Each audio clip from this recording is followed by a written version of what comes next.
What was your favorite part about the class you took?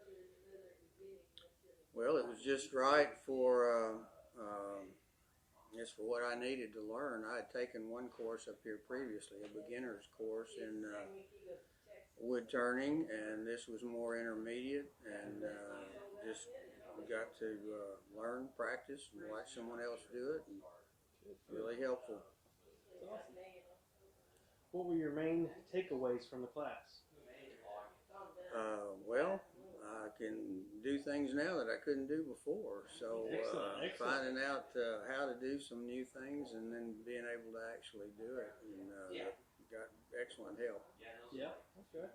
What do you think other people should know learning a new craft here at the Arkansas Craft School?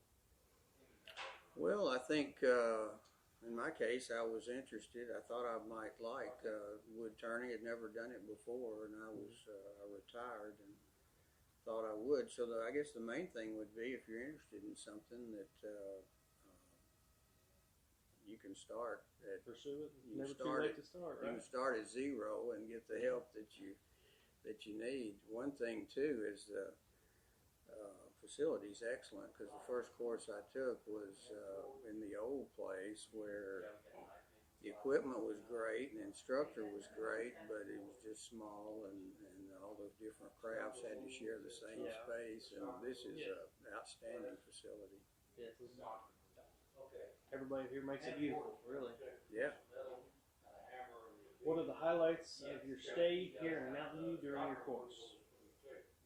Well, I just always enjoy coming to Mountain View. I have for years, whether it was for music or hiking or whatever, and so it's just a great place to visit. And ate some good food and met some good people, and Made some friends. I'll always enjoy Mountain View. Yeah. Can you tell us what drew you to take the class here at the craft school, which you already answered that, so excellent. Would you recommend this instructor to others, and please tell why? Well, definitely. He's really a nationally known instructor, and does very advanced instruction, but he also is very good with beginners. He's just a good teacher, and he is professional. This is all he does. It's just not a hobby with him, and so he's first rate. Okay. Thank you very much for staying and doing this. I really do appreciate it. Thank you. And it's nice